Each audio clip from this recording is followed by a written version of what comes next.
Assalamualaikum warahmatullahi Bismillahirrahmanirrahim. wabarakatuh. Assalamualaikum warahmatullahi wabarakatuh. Alhamdulillah, puji dan syukur senantiasa kita panjatkan kepada Allah Subhanahu wa taala. Allah yang Maha Pengasih, Allah yang Maha Penyayang, memberikan kita kenikmatan-kenikmatan tanpa henti, meskipun itu tidak pernah kita minta. Tapi apapun yang Allah berikan itu pastinya adalah sesuatu yang kita perlukan, walaupun kadang-kadang kurang kita sadari dan kurang kita syukuri. Allah tempat kita senantiasa berharap segala balasan-balasan atas apapun yang sudah kita lakukan di dunia, dan Allah tidak mungkin akan menyia-nyiakan usaha apapun yang kita rasakan berupa ketidaknyamanan ketika kita berusaha taat kepadanya. Dan setiap hal yang kecil pasti akan Allah lihat, pasti akan Allah ganjar berupa kebaikan-kebaikan. Dan mudah-mudahan kita senantiasa beristiqomah untuk bisa berbuat ketaatan kepada Allah, meskipun ketaatan itu belum tentu adalah sesuatu yang nyaman bagi kita. Salat dan salam semoga tercurah dan terlimpahkan kepada baginda Nabi besar Muhammad sallallahu alaihi wasallam. Manusia mulia yang menyebut namanya saja sudah membawa kita lebih dekat dengan Allah. Apalagi ketika kita bisa mencintainya lebih daripada manusia-manusia yang lain, lebih daripada ibu dan bapak kita, bahkan lebih daripada diri kita sendiri. Mudah-mudahan kita bisa mencintai beliau sepenuh hati, dan karena itulah ketika kita mengikuti beliau itu tidak menjadi beban buat kita, menjadi sebuah kebanggaan bagi kita. Dan mudah-mudahan ketika kita nanti dikumpulkan, ketika di yaumil qiyamah, maka bapak-bapak, ibu-ibu sekalian bisa menjadi orang-orang yang paling dekat dengan Rasulullah sallallahu alaihi wasallam. Dan kemudian kita semua memasuki surga bersama dengan Rasulullah dan tetap dekat dengan beliau di surganya Allah. Amin. Alhamdulillah, ibu-ibu yang insya Allah dirahmati Allah beserta bapak-bapak yang mudah-mudahan Allah senantiasa lindungi dan sayangi. Pada hari ini kita akan melanjutkan kajian kita, melanjutkan sharing kita tentang better family, tentang keluarga yang lebih baik. Banyak sudah yang kita bahas, terhitung sudah 7 pertemuan sama yang hari ini, 5 bareng saya, 1 bareng Ustadz Wimar. Dan kita sudah bahas tentang banyak sekali. Dimulai dengan kita bahas bahwa inti daripada Islam adalah perubahan. Dan saya berharap ketika ibu-ibu sudah datang ke sini setiap pekan, ini ada sesuatu yang berubah pada diri kita. Meskipun kadang-kadang perubahan itu mungkin belum dinotis, belum disadari oleh orang-orang di sekitar kita. Tapi perubahan itu pasti merupakan sebuah kepastian bagi orang-orang yang mulai mau untuk membuka dirinya dan mengkaji Islam.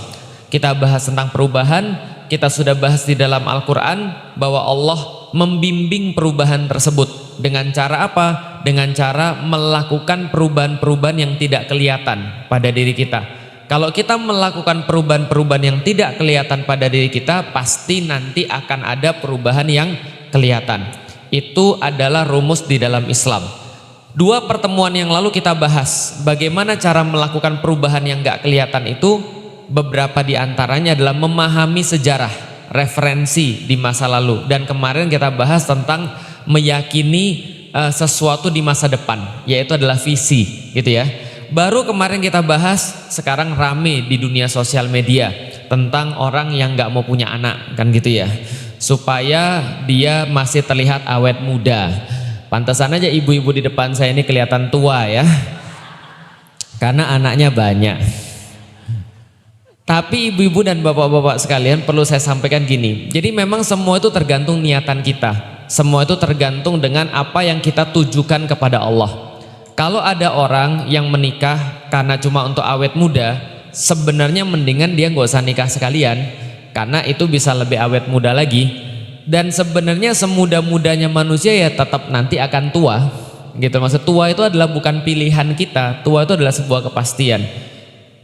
Dulu ketika saya masih belum muslim, ketika saya mau nyari istri, menurut ibu-ibu sekalian yang saya cari apanya dulu? Cantik dong, kan pasti fisik kan, apalagi yang saya cari.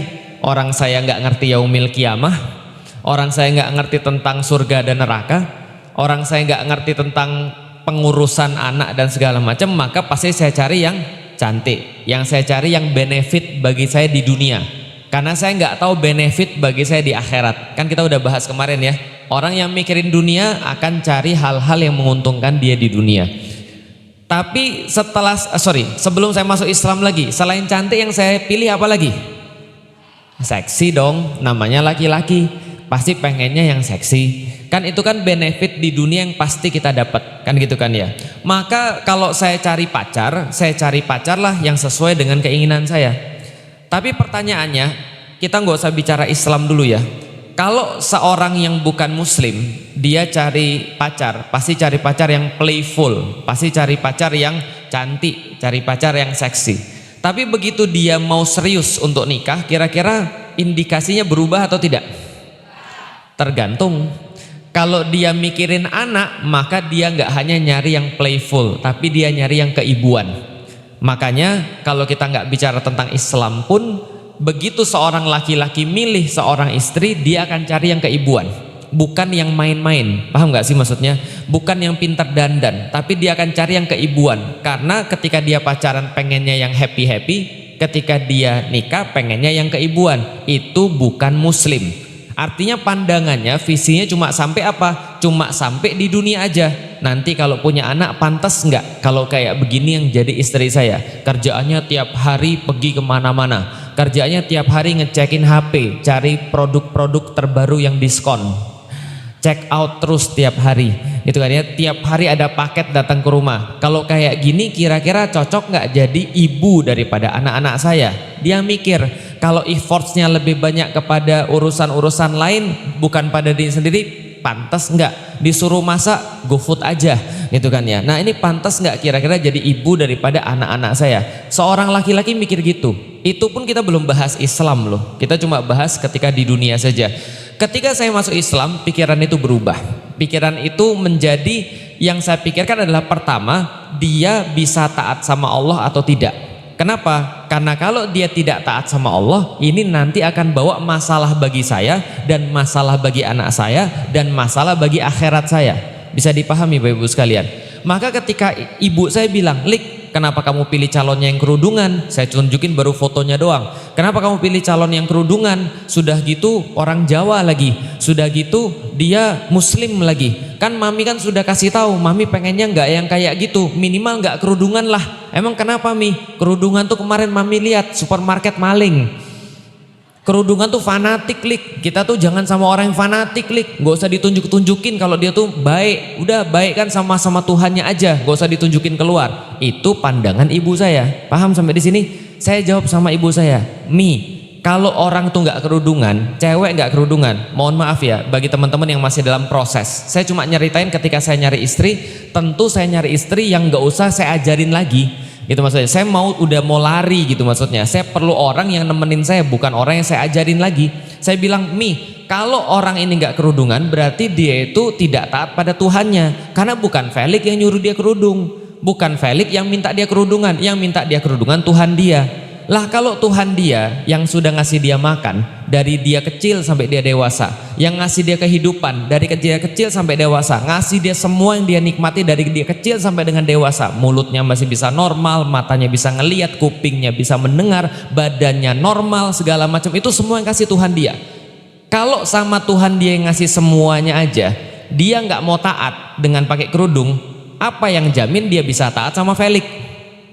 Masuk akal sampai di sini? Nah, ini cara berpikir orang yang berbeda ketika dia belum muslim sama sudah muslim. Maka saya bilang, kalau Felix misalnya nikah sama orang kerudungan, Felix nyusahin diri sendiri. Kenapa nyusahin diri sendiri? Karena sama Tuhan aja dia nggak mau taat, apalagi sama suami yang mungkin ngasih duitnya Senin Kemis.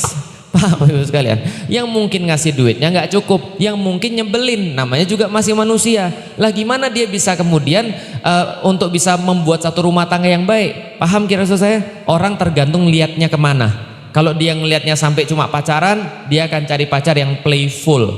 Dia nggak peduli pacarnya selingkuh atau enggak, namanya juga pacaran, bukan untuk serius. Begitu dia mau serius untuk nikah, cuma mikirin dunia pun, dia akan cari seorang istri yang keibuan, yang cocok untuk anak-anaknya, bukan hanya yang bisa diajak main, bisa diajak happy. Tapi begitu dia berpikir tentang akhirat, maka dia nggak lagi peduli mau punya anak itu mau awet muda atau tidak awet muda. Yang sangat mengerikan adalah Bapak Ibu sekalian, Kadang-kadang kenyataan ini yang tahu justru malah bukan orang muslim. Saya kemarin nonton satu film dokumenter tentang seorang anak Korea yang dia wawancarai ibunya. Jadi anak ini, anak kecil usia sekitar 3-4 tahun, dia didudukkan berdua sama ibunya, dikasih pertanyaan sama tim daripada wawancara ini. Pertanyaannya begini, "Ibu, apa yang ibu hilang ketika ibu mendapatkan saya?" Jadi apa yang hilang pada diri ibu begitu ibu mendapatkan saya? Ibunya ngomong begini, "Yang saya hilang adalah masa muda." Dia bilang, "My youth," masa muda saya itu hilang. Betul memang, begitu ibu punya anak, ibu harus terbatas.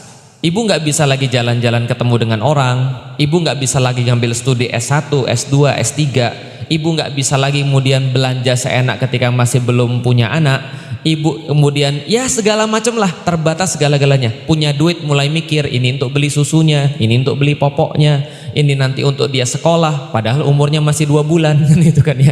Kita sudah mikir sekolahnya gimana, ini nanti kalau dia sakit ini siap-siap. Memang betul kita tidak memiliki keistimewaan dan tidak memiliki sebuah kebebasan seperti dulu.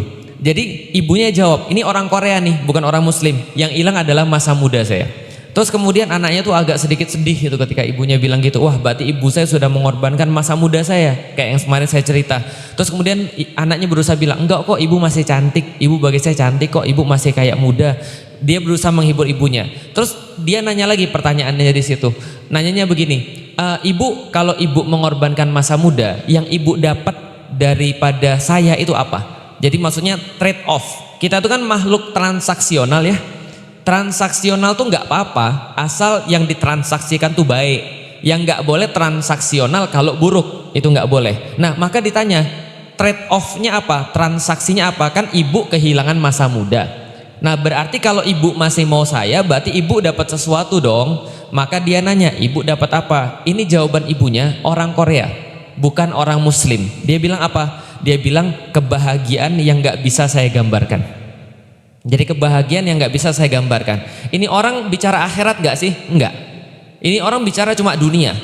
Dia mungkin nggak tahu nih, bentar lagi anaknya akan gede, nonton film, jadi LGBT, terus main jadi musuh dia. Mungkin dia nggak tahu. Tapi setidaknya yang dia tahu punya anak itu menyenangkan. Paham nggak sih maksudnya? Nah, makanya pernyataan-pernyataan kayak gini ini hasil dari mana? Hasil dari cara pikir yang salah. Hasil daripada pola pikir yang kurang tepat. Ini yang mau kita bicarakan pada hari ini. Kita bicara bahwa yang bisa membuat orang untuk bisa sabar tetap dalam posisinya, untuk bisa benar-benar kuat tetap dalam ketaatan pada Allah adalah bayangan tentang masa depan. Benar kan ya? Masih ingat saya cerita tentang Sumayyah? Sumayyah yang ditusuk dari kemaluan sampai tembus pada lehernya. Kenapa dia merasa bahwa itu semua nggak ada apa-apanya? Karena keyakinan dia tentang masa depan. Keyakinan dia bahwasanya kalau Rasul ngomong itu pasti benar.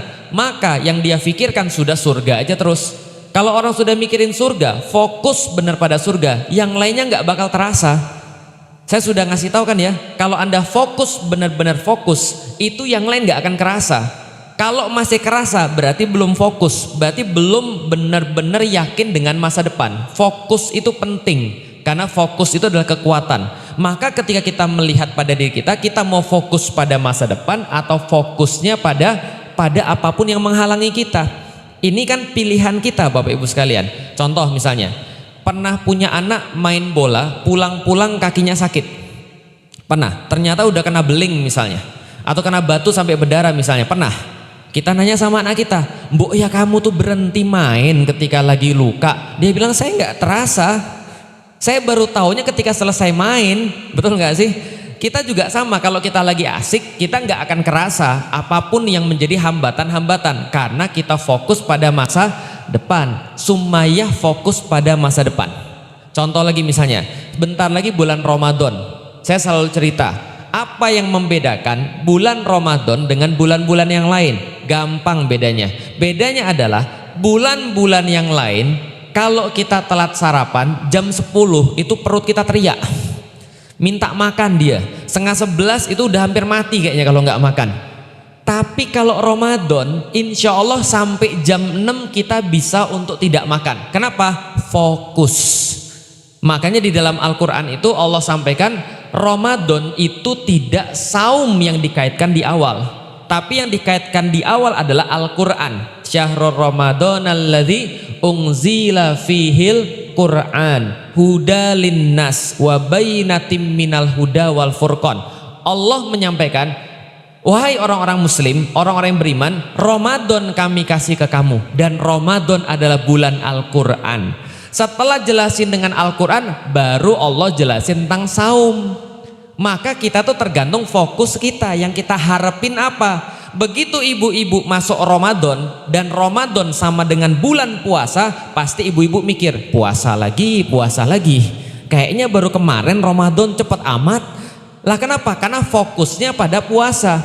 Tapi kalau kita fokusnya pada Al-Quran, insya Allah tidak akan terasa puasanya. Paham nggak sih? Ibu-ibu pernah nggak nonton film Korea sampai nggak makan? Nggak pernah ya? Ya benar. Itu kadang-kadang ibu-ibu itu ya, kalau lagi nonton film Korea lagi seru, itu makan nggak dipikirin. Paham ya? Nah itu hakikat puasa tuh itu. Hakikat puasa apa Ustadz? Nonton film Korea? Bukan. Hakikat puasa adalah begitu sibuknya Anda dengan Al-Quran sampai Anda nggak lagi mikirin yang lain. Makanya Sumayyah itu bukannya nggak sakit, sakit. Tapi begitu Rasul sampai dan bilang pada Sumayyah, sobron ala Yasir, sabar wahai keluarga Yasir, fa inna mau'idakumul jannah, bahwa sesungguhnya kalian semua sudah dapat jaminan surga. Maka bagi dia fokusnya sekarang kemana? Bukan lagi ke tombak yang nusuk dia, tapi fokusnya sudah ke surganya Allah. Nah itu namanya fokus, itu namanya masa depan yang kita yakini. Nah pada hari ini ibu-ibu sekalian kita akan bahas tentang sesuatu yang sangat penting di dalam agama kita. Jadi kemarin pertemuan kemarin untuk nganterin kajian pada hari ini. Apa kajiannya? Kajiannya tentang iman. Iman inilah yang menjadi fondasi dasar pembentukan apapun. Iman adalah sesuatu yang menjadi fondasi dasar pembentukan apapun, termasuk pembentukan keluarga yang baik. Dasarnya semuanya adalah iman. Oke, kalau gitu kita lihat ibu-ibu sekalian. Pernah tahu pohon duren? Pernah? Suka duren? Suka. Pernah pergi ke hutan duren? Pernah? Pernah? Oh belum? Oke. Pernah pergi ke hutan mana kira-kira? Oke. Coba bayangkan Anda pergi ke hutan duren. Biasanya kalau pohon duren itu akan ditanam bareng sama pohon manggis. Jadi kalau misalnya ibu-ibu pergi ke Lewiliang gitu ya, lalu pergi ke Ciampea gitu ya, itu pohon duren sama pohon manggis itu biasanya bareng.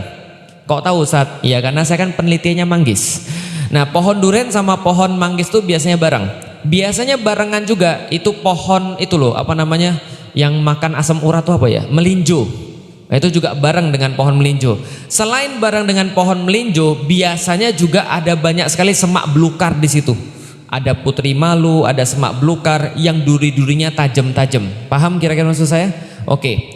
Apa yang pengen kita bahas di sini? Yang pengen kita bahas adalah selama-lamanya duren tetap pohon duren akan menghasilkan duren, pohon manggis akan menghasilkan manggis, dan putri malu tidak akan pernah menghasilkan buah duren ataupun buah manggis.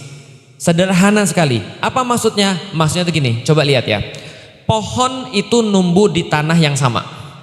Betul? Pohon manggis, pohon duren, pohon putri malu, pohon melinjo, semua tumbuh di tanah yang sama. Alias makanannya sama. Sama-sama mendapatkan dari hujan yang sama. Semua juga anginnya sama. Semua sama. Pertanyaannya, kenapa hasilnya beda? Tanah sama, makanan sama, air hujan sama, udaranya sama. Tapi satunya jadi buah duren, satunya jadi buah manggis, satunya jadi putri malu yang gak berbuah apa-apa malah jadi duri. Bedanya apa? Bedanya apa? Jenis pohonnya. Sampai di sini paham? Artinya adalah kalau Anda memang pohon duren mau ditanam di mana-mana, tetap buahnya buah duren. Kalau Anda memang pohon cabe, mau ditanam di mana-mana tetap hasilnya akan pohon cabe. Kalau Anda memang putri malu, jangan berharap Anda dimanapun jadi kecuali punya duri. Paham sampai di sini? Jadi orang itu harus paham, gak boleh nyalain sekelilingnya. Anda itu tergantung Anda itu jenis pohon apa. Paham sampai di sini? Ada orang bilang gini, Ustadz, saya tuh sebenarnya orang baik, tapi gara-gara lahir di Bogor, Ustadz, toksik banget ini Bogor, Ustadz. Ngomongnya aja kasar banget, Ustadz. Makanya kalau saya lahir di Bogor, karena itulah saya jadi orang yang jahat. Coba kalau saya lahirnya di Bandung, mungkin saya jadi orang baik. Enggak. Anda itu tergantung pohon apa Anda itu, paham ya? Ustadz, saya itu zaman sekarang itu kayaknya saya tidak berhenti maksiat, Ustadz. Kenapa? Karena saya tinggal di zaman ini, Ustadz, di mana ulama-ulamanya itu kayak Anda, rendahan gitu misalnya. Coba kalau saya hidup di zaman Rasul, saya kayaknya jadi beriman banget. Paham gitu sekalian? Enggak. Anda adalah pohon apa yang Anda tanam. Paham sampai di sini? Nih, saya kasih tahu lagi supaya lebih jelas. Ibnu Taimiyah itu pernah bilang, jadi Imam Ibnu Taimiyah pernah bilang, orang yang nanam benih hasad, dengki, lalu kemudian benih syirik. Jadi siapa yang nanam benih hasad, benih dengki, benih syirik, maka akan membesarkan pohon hasad, pohon dengki, pohon syirik, dan buahnya adalah, perhatikan, ketakutan, kekhawatiran, tidak pernah puas dengan hidup, merasa kemudian selalu deg-degan, dan seterusnya yang jelek-jelek. Paham sampai di sini? Lalu beliau melanjutkan, siapa yang nanam pohon iman, siapa yang nanam pohon tauhid, maka akan membesarkan pohon tauhid dan pohon iman, dan akan memanen buah kesabaran, memanen buah keberanian, memanen buah ketakwaan, memanen buah rasa aman, dan senantiasa puas qanaah dalam menjalani kehidupan. Paham sampai di sini? Paham ya? Bukan tergantung tanahnya, bukan tergantung air hujannya. Air hujannya sama, tanahnya sama, tapi Anda nanam pohon apa? Paham saya di sini? Anda ini nanam pohon apa nih sekarang? Kalau selama ini yang kita panen adalah khawatir terus, dikit-dikit khawatir, besok makan apa ya? Dikit-dikit khawatir, nanti besok gimana ya, dan seterusnya. Khawatir yang berlebihan, lalu kemudian gak enak ketika ngelihat orang lain punya rezeki gitu ya, lalu merasa kemudian selalu takut dalam kehidupan, gak puas terus dalam hidup. Berarti jangan-jangan Anda bukan nanam pohon keimanan. Berarti iman itu membuat orang istimewa apapun keadaannya. Mau dikasih baik dia oke, enggak dikasih baik dia oke. Itulah makna hadis Rasulullah. Rasul mengatakan orang-orang mukmin itu ajaib. Ajabal lil amril mukminin. Orang-orang mukmin itu ajaib. Kenapa? Dikasih baik dia bersyukur, dan itu baik bagi dia. Dikasih sesuatu yang buruk menurut manusia, dia bersyukur, dan itu pun juga baik bagi dia. Bunda Ummah, Bu Guru Ummah tadi sakit, tapi tadi MC-nya mengatakan alhamdulillah beliau dikasih kenikmatan dengan ujian sakit. Orang-orang protes, wah doain jelek nih. Bukan, itu memang ujian kenikmatan. Kenapa? Bagi orang beriman, sakit itu membuat dia nyebut kepada Allah, ya Allah, ya Allah, ya Allah. Maka dikatakan orang sakit itu dekat dengan Allah. Maka suatu waktu Rasul katakan, wahai para sahabatku, sudahkah kalian mengunjungi Allah? Loh, kok mengunjungi Allah? Baginyuan maksudnya kita mengunjungi Allah. Kata Rasulullah, kunjungi orang sakit, karena orang sakit yang beriman itu dekat dengan Allah. Kenapa? Karena dia merasa bahwa Allah itu yang bisa menyembuhkan dia. Tapi kalau sakit ini dapatnya pada orang-orang yang gak beriman, ngomongnya apa? Kenapa harus aku yang sakit? Paham maksudnya kira maksud saya? Padahal aku selalu tahajud, Ustadz. Kenapa nggak yang lain aja? Itu loh, ada ibu-ibu yang saya tahu suka ngomongin orang, tapi yang sakit saya. Paham ibu sekalian? Orang-orang beriman nggak ada susahnya, orang-orang beriman nggak ada sedihnya. Kemarin Turki diguncang gempa, orang-orang yang nggak beriman ngoceh, orang-orang yang nggak beriman pada Allah ngomong. Coba lihat Swedia yang memperbolehkan bakar Al-Quran, yang kena gempa Turki. Bisa dipahami Bapak Ibu sekalian? Ngomongnya jahat banget. Padahal kenapa? Orang beriman gak ngomong begitu. Hadza min fadli rabbih. Semua itu adalah keutamaan yang datang daripada Allah. Ketika orang-orang muslim ngelihat sesuatu yang dia gak suka, maka dia bilang alhamdulillah ala kulli hal. Alhamdulillah atas segala sesuatu yang Allah kasih kepada saya. Kenapa? Karena semua baik. Ketika dia mendapatkan sesuatu yang baik, maka dia katakan alhamdulillah bi ni'matihi tatimus sholihah. bahwasanya apapun yang Allah berikan adalah baik. Itu orang mukmin. Kata Rasulullah, dikasih baik dia syukur, dikasih nggak baik dia sabar, dan semuanya dia dapat pahala. Kenapa? Karena semuanya itu tergantung jawaban kita. Pohon tadi itu loh, kalau dia ditanam di tanah berpasir tetap berbuah duren. Dia ditanam di tanah yang berlumpur tetap berbuah duren. Dia mau ditanam di tanah yang airnya dikit mungkin nggak tumbuh, tapi kalau nanti ada air dia akan berbuah duren. Nggak akan, dia akan memberikan duri putri malu misalnya. Kenapa? Kita tergantung apa yang kita tanam. Maka diri kita ini mau hasilnya apa itu tergantung keimanan yang kita tanam. Paham sampai di sini Bapak Ibu sekalian? Jadi jangan kita pusingkan buahnya buah apa. Yang kita pusingkan, benar nggak kita nanam duren, atau benar nggak kita tanam manggis, atau benar nggak kita nanam yang kita mau.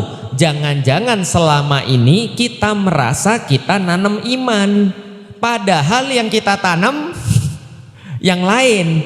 Kenapa kita bisa tahu begitu? Bawaan saya itu ya, kayaknya saya nanam iman, tapi mendadak pulang dari pengajian tuh selalu bawaan mau marah, gitu kan ya. Bawaan ngelihat orang mau misuh, berarti yang saya tanam bukan keimanan.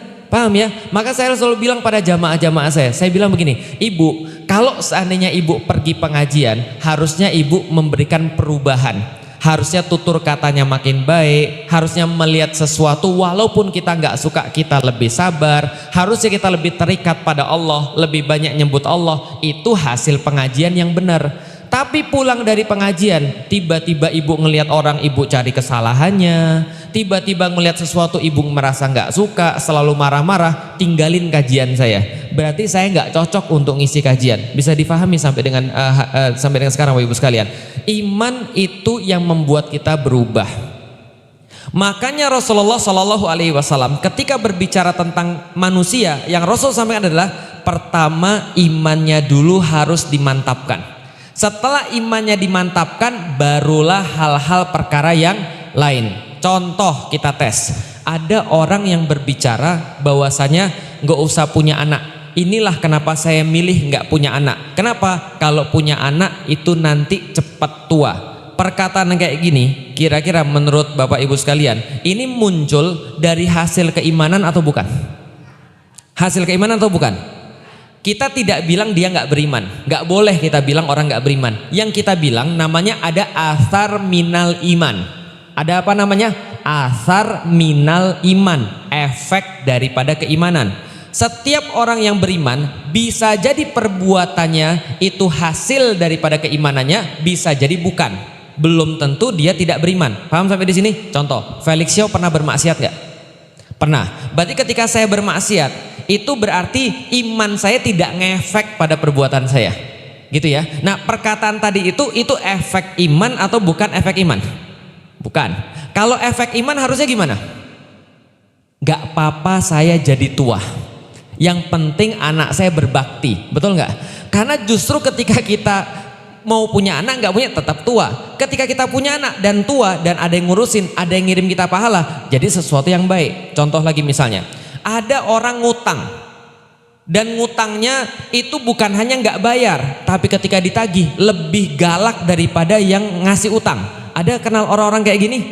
Kenal. Kenapa kira-kira orang tuh kayak begini? Ini masalahnya juga pada keimanan. Maka orang-orang beriman akan mikir begini, saya itu kalau hari ini mati dan saya yakin saya pasti akan mati. Kalau nggak hari ini berarti besok. Kalau nggak besok berarti lusa. Kalau saya yakin saya pasti mati, maka kalau saya mati saya bawa utang, maka ini bisa jadi masalah. Maka dia tidak akan meremehkan hutang dia. Paham sampai di sini? Semua itu masalah keimanan. Ada orang-orang melakukan korupsi, itu pasti karena masalah keimanan. Maka semua yang ada di dunia ini, kalau andaikan imannya selalu ngefek, maka pasti orang itu selamat. Masalahnya manusia itu imannya nggak selalu ngefek. Dan lebih parah lagi, kadang-kadang keimanannya itu tidak berdasarkan proses yang benar. Oke, saya kasih contoh lagi Bapak Ibu sekalian. Siapa pernah belanja di online? Pernah ya? Oke. Mau nanya dulu nih ibu-ibu sekalian. Kalau belanja online Yang ibu lihat sebelum ibu memutuskan belanja di toko ini nih, yang ibu lihat apa dulu?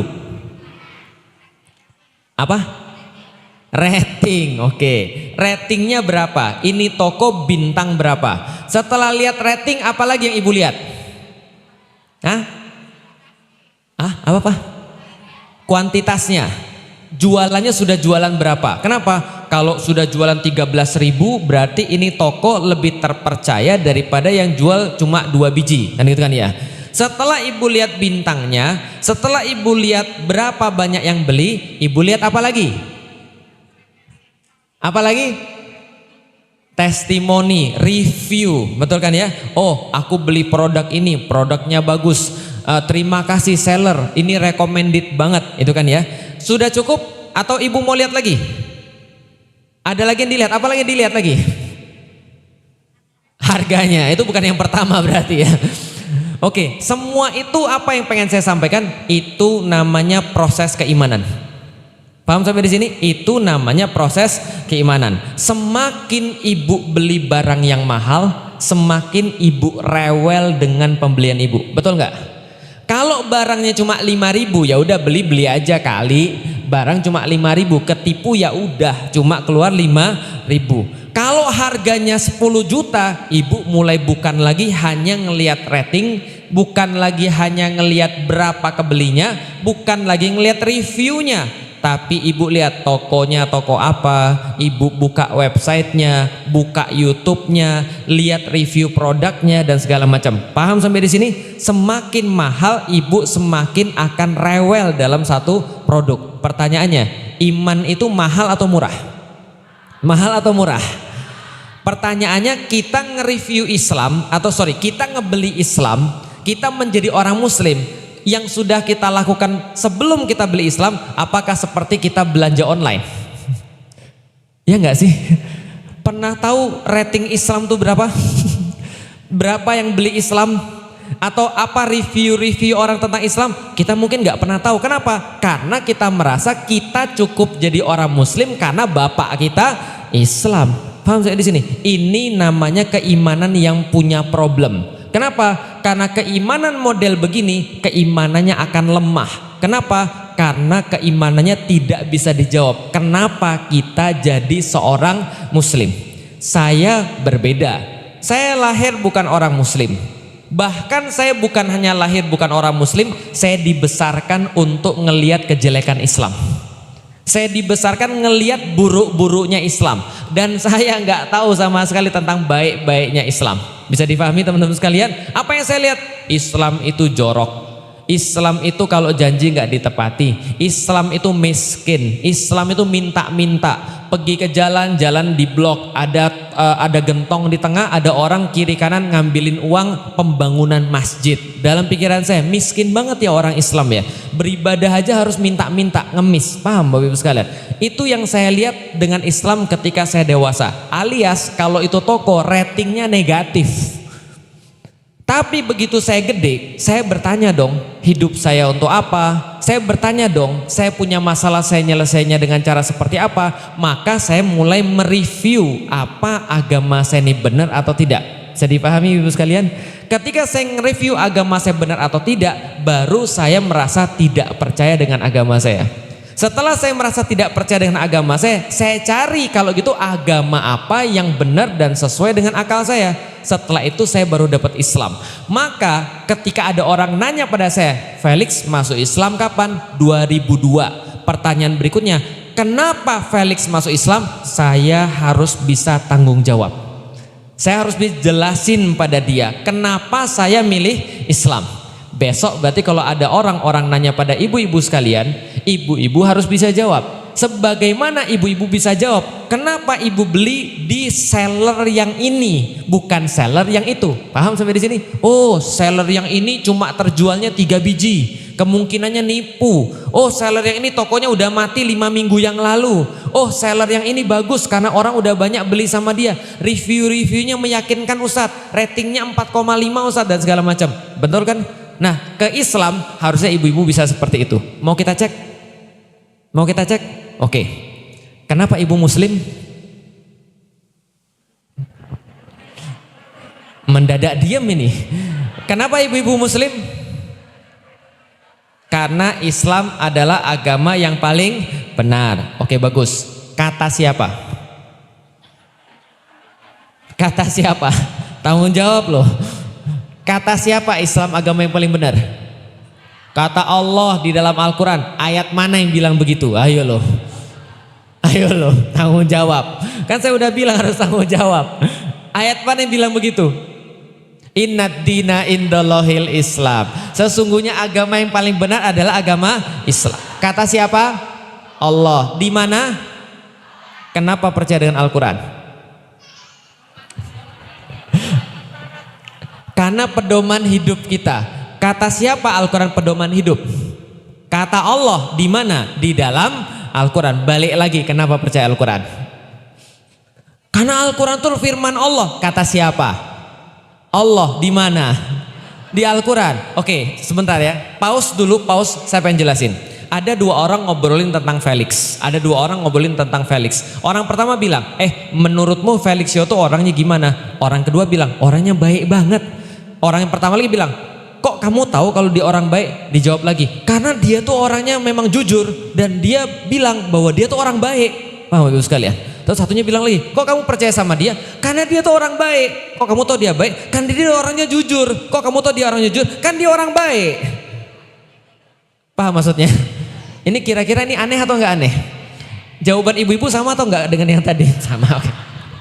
Berarti enggak boleh ngulang-ngulang lagi jawabannya ya. Oke, sepakat? Kenapa percaya dengan Al-Quran?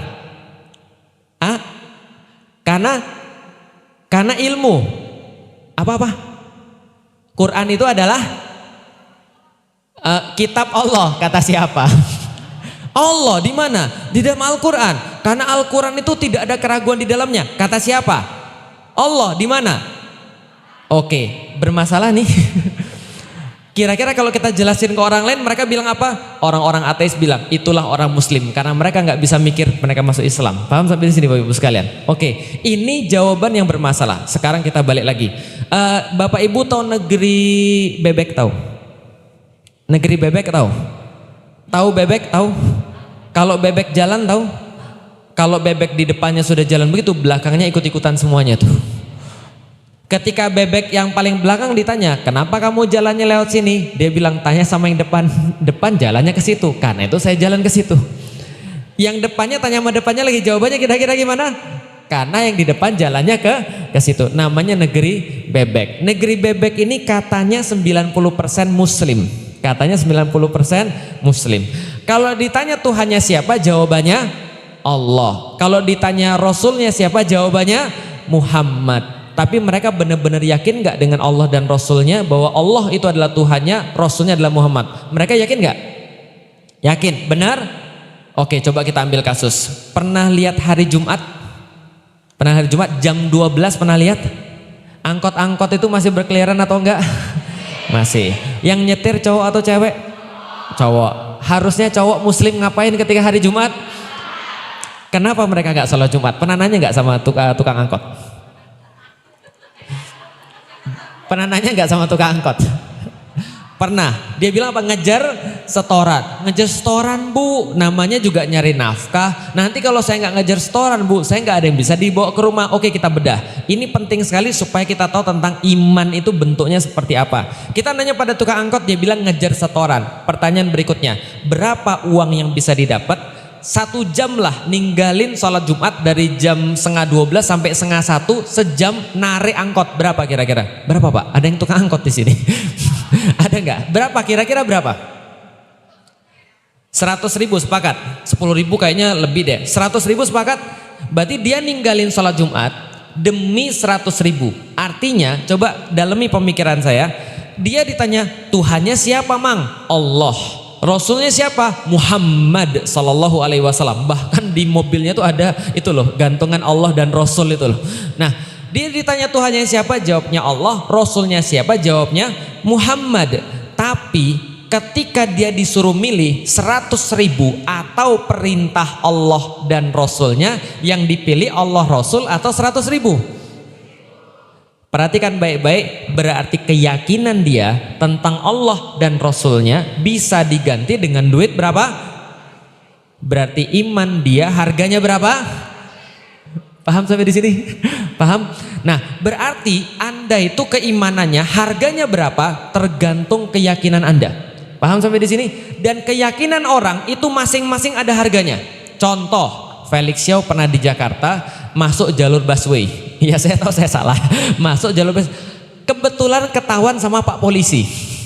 Ya, ini nggak semua polisi ya, tapi ada pernah saya ketemu yang model kayak gini, namanya oknum gitu kan ya. Tiba-tiba ada polisi, lalu saya ditilang. Pertanyaannya, keyakinan polisi itu tentang kebenaran dan keadilan serta kejujuran bisa diganti dengan uang berapa? Kira-kira 50.000? Nggak bisa. Mobil saya soalnya mereknya agak lumayan. Kira-kira berapa? Tergantung merek mobil dong. 50.000 itu kayaknya Avanza tahun 2010 kayaknya ya. Itu 50.000 dia mau. Tapi kalau misalnya lebih mewah mobil Anda, ini maka harus diganti dengan lebih tinggi. Oke lah 200.000, 300.000 bisa lewat. Tapi karena saya bilang, mohon maaf Pak, saya nggak mau, udah ditilang aja. Tapi keyakinan dia bisa diganti atau tidak? Bisa. Semakin besar kasusnya, lihat ya, kayak tadi ya.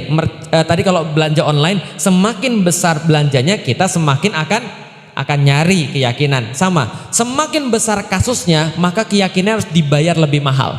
Coba lihat, kalau kasusnya masuk ke hakim, memutuskan perkara-perkara sesuatu, itu bukan lagi 100-200 ribu, tapi keyakinan hakim itu tentang kebenaran dan keadilan bisa diganti dengan duit puluhan juta. Paham sampai di sini? Kalau hakimnya Mahkamah Konstitusi bisa jadi puluhan miliar. Paham lagi sampai di sini? Berarti kita lihat ya, berarti keyakinan orang bisa diganti? Bisa.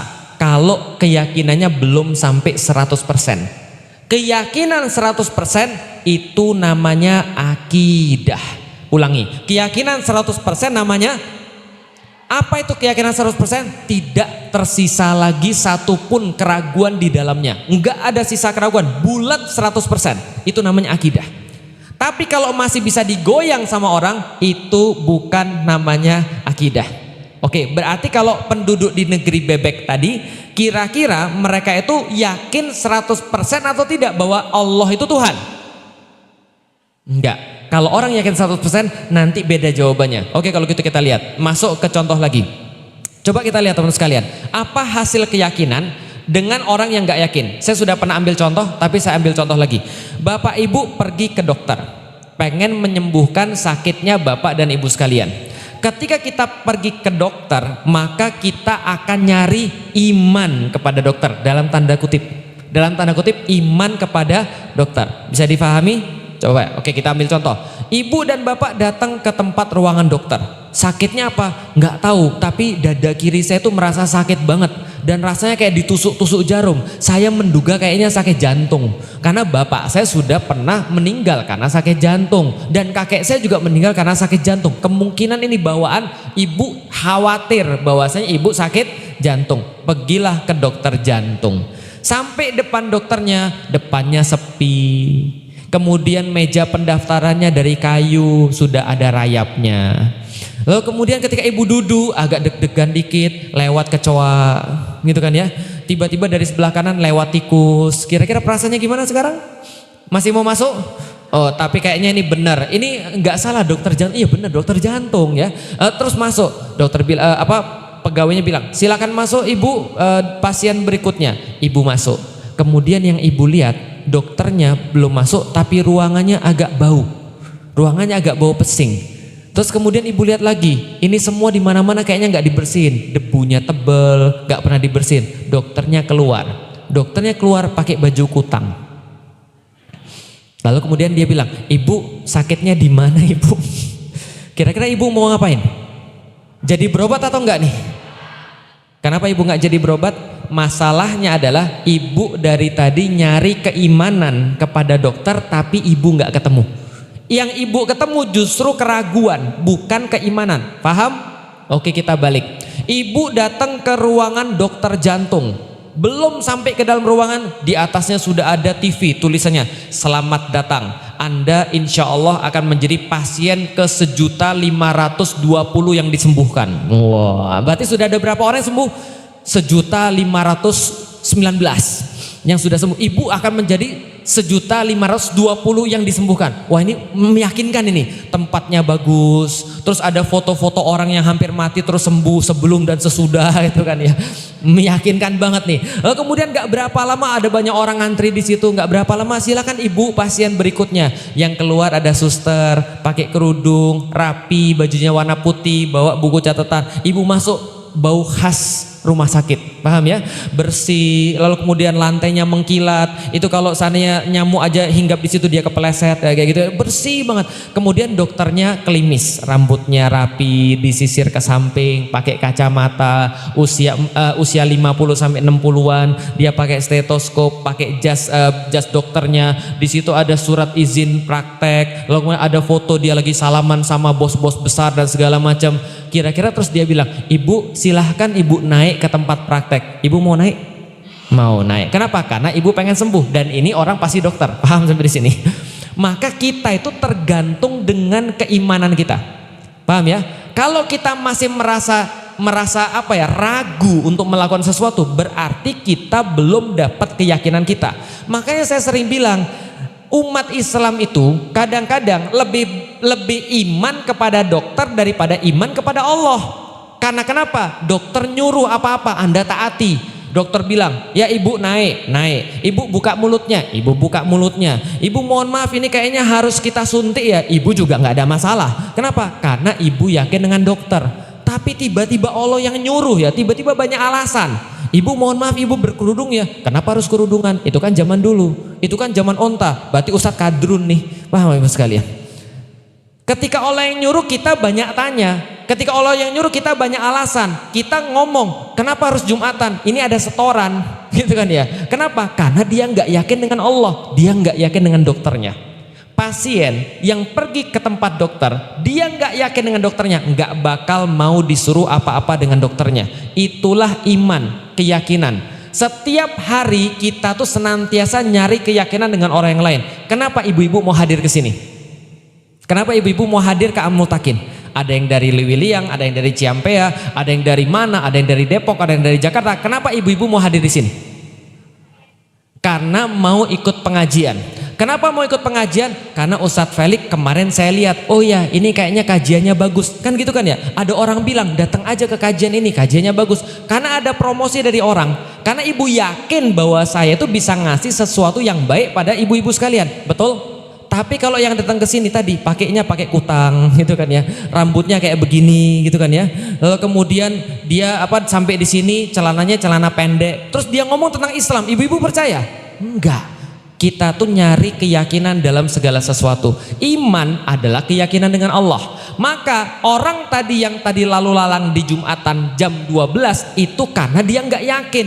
Tapi kalau orang sudah yakin, dia akan ngomong, iya saya Jumatan. Tapi kan bapak kan sopir angkot. Apa bapak nggak khawatir bahwasanya nanti bapak nggak bisa ambil setoran yang cukup untuk bawa pulang ke rumah? Dia akan bilang, yang ngasih makan saya pak bukan saya.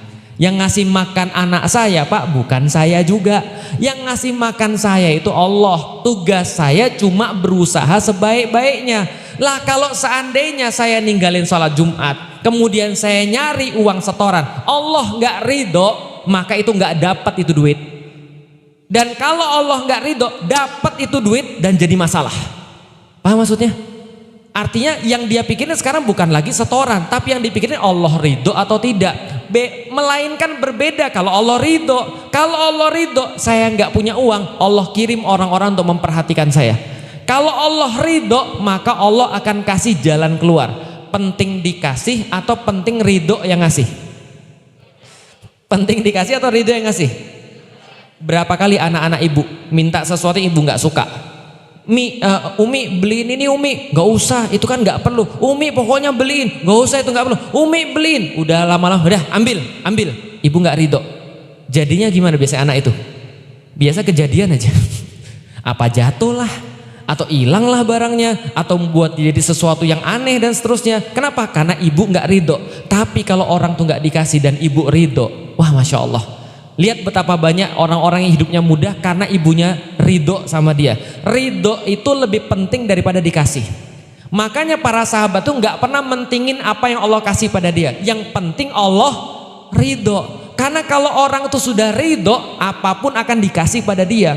Maka itu juga sama perkara keimanan ini. Kalau dia yakin bahwa Allah itu ada, Allah itu jamin hambanya, dia nggak khawatir untuk ninggalin 1 jam selama dia kemudian nggak narik angkot untuk sholat Jumat. Paham sampai di sini Bapak Ibu sekalian?